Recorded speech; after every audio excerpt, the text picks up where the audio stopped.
In the summer of 1954, 22 boys arrived at a camp in the woods of Oklahoma. They were 11 and 12 years old. They came from similar backgrounds, similar schools, similar neighborhoods. None of them knew each other.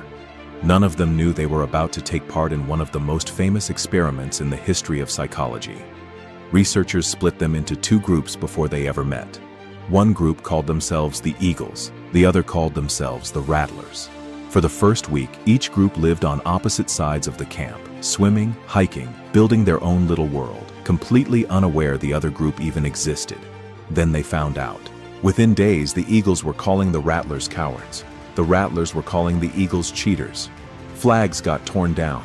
Cabins got raided in the middle of the night. A food fight in the dining hall nearly turned into a riot. One boy ended up needing medical attention after being hit with a rock. These were ordinary kids. Nice families. No history of violence.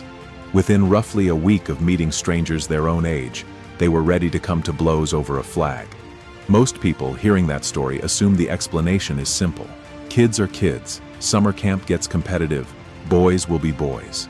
Maybe the activities were just too intense. Maybe it was a fluke, a bad batch of personalities thrown together by chance. But here's what doesn't fit that explanation. The two groups had no real history. No grudge, no stolen resources, no broken treaty, no reason on paper to hate each other at all. The researchers had picked the names. The boys had never even seen a Rattler before the day the rivalry exploded. Whatever caused that hatred wasn't sitting in the facts of the situation. It was sitting in the boys' heads, and it switched on almost the instant they learned a second group existed. So if the hostility wasn't about anything real, where did it come from? A psychologist a generation later ran an experiment that strips this question down to its bones. Henri Tajfel gathered a group of teenage boys and showed them a series of abstract paintings, the kind with splatters and shapes, nothing resembling real objects. He asked each boy which paintings he preferred. Then, based on nothing but those preferences, he randomly split the boys into two groups and told them which group liked which kind of painting. That's it. That was the entire basis of group membership. Not family, not friendship, not shared history. A coin flip label attached to a guess about abstract art. Then he asked the boys to divide up rewards between members of their own group and the other group. Boys who had never spoken to each other, who knew nothing about one another beyond a label, consistently gave more to their own side. Some boys didn't just favor their own group. They were willing to give their own group less in total reward, as long as it meant the other group got even less than that. They'd rather everyone end up with smaller piles, so long as their pile beat the other guy's pile. Read that again. These boys sacrificed their own outcome for the sole purpose of making sure a group of total strangers, defined by nothing but a coin flip, ended up worse off. There was no resource shortage, no competition over anything real, just a label. And the label alone was enough to manufacture a rival. This is the moment most people expect a punchline about human cruelty. But the deeper answer here is not that humans are simply cruel. It's that the human brain appears to come preloaded with a piece of very old software. The moment it can sort the world into us and them, it starts running loyalty toward one side and suspicion toward the other, automatically, without being asked, without any real stakes on the table. Why would evolution build something so reckless into our heads? Go back further than summer camps and paint splatter studies, back to the environment our brains were actually built for. For most of human existence, we lived in small bands, a few dozen people, maybe a couple hundred at most, surrounded by other small bands competing for the same rivers, the same hunting grounds, the same caves. A group that hesitated to defend its territory or failed to coordinate against a rival band didn't get a second chance to learn from the mistake. It got replaced. The genes belonging to people who instinctively rallied around their own group and treated strangers from other bands with immediate caution were the genes that kept getting passed on. Over hundreds of thousands of years, that instinct didn't fade. It got carved deeper. Here's the part almost nobody expects. This wiring doesn't just create suspicion of outsiders. It actively manufactures love on the inside. Scientists studying oxytocin, the chemical often nicknamed the love hormone because of its role in bonding between parents and infants, found something that should not make sense if oxytocin is purely about warmth and affection. In experiments where men competed in group versus group contests, Researchers gave some participants a dose of oxytocin and others a placebo, without anyone knowing which they'd received. The men who received oxytocin became more cooperative and more coordinated, but only with their own team. Toward the rival group, the same chemical was linked to colder calculation and more strategic aggression. Researchers started calling this pattern tend and defend. The same molecule that makes a mother cradle her newborn can, under the right conditions, sharpen a man's instinct to coordinate an attack on a stranger his brain has filed under rival. That single finding rewrites a comfortable assumption most of us carry.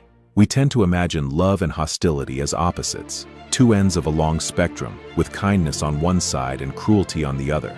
But inside a group of rivals, they're not opposites at all.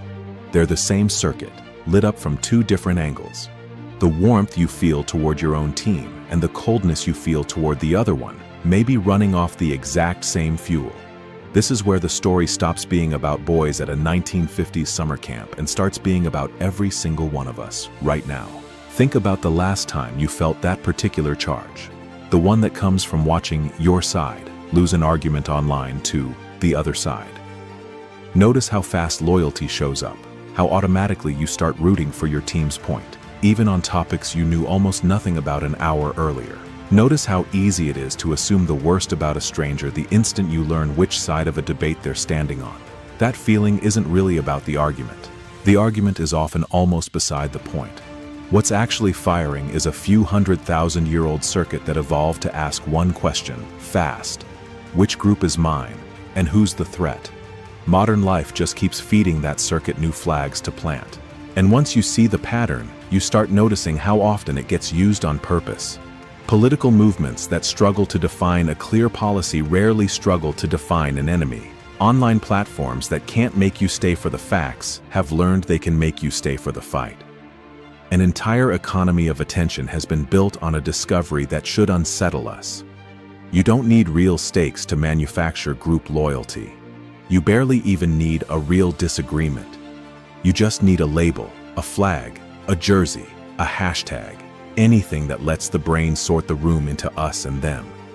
The Rattlers and the Eagles didn't need a real conflict to start a war. Neither do we. Picture the comment section under almost any divisive headline. Two strangers who will never meet, who share more in common with each other than either would probably admit, end up calling each other idiots, traitors, sheep, before either has read past the first paragraph. Neither one is reacting to an argument. They're reacting to a jersey. The username, the profile picture, a single phrase that flags which side someone's on, and the ancient sorting mechanism takes it from there, faster than either person's actual reasoning ever gets a vote. This is the part of the truth that's harder to sit with. A need for enemies isn't a flaw bolted onto human nature from the outside. It is human nature, in its oldest and most efficient form, doing exactly the job it was built to do. We didn't evolve to seek peace and accidentally stumble into tribalism. We evolved tribalism as a survival tool, and peace is the thing we have to build on top of it, deliberately, against the grain of our own wiring. But the story Sherif's camp tells doesn't end with the food fight and the burned flags. There's a third chapter that almost nobody remembers, and it might be the most important part. After the rivalry had escalated to the edge of real violence, the researchers tried something. They didn't separate the boys further. They didn't punish anyone. Instead, they gave both groups a problem neither group could solve alone. The camp's water supply broke down, threatening everyone equally, Eagles and Rattlers both. The boys had to work together to fix it. Later, a truck carrying their food got stuck, and pulling it free took more hands than either group had on its own. Something shifted. Boys who had hurled rocks at each other days earlier started passing tools back and forth. By the end of the camp, kids from both groups were sitting together at the same table, something that would have been unthinkable a week before. The hostility hadn't been permanent. It had been a switch, flipped on by a them, and flipped back off by a shared us, big enough to swallow both smaller ones. That's the door this leaves open, the one this entire story has been pointing toward all along. The same wiring that turns a stranger into an enemy can turn an enemy back into a teammate, the moment the lines get redrawn around something bigger than the original fight. The circuit isn't cruel by design. It's just old, and it's still running on the only instruction it ever learned. Find the group. Defend the group. The only thing that has ever changed the outcome is who gets included inside the boundary of the group in the first place. Maybe that's the real lesson buried under a summer camp brawl from 70 years ago. We were never going to evolve our way out of needing a tribe. But every so often, in a flooded reservoir or a stuck truck or a shared problem too big for one side to solve alone, two tribes discover they were always capable of becoming one.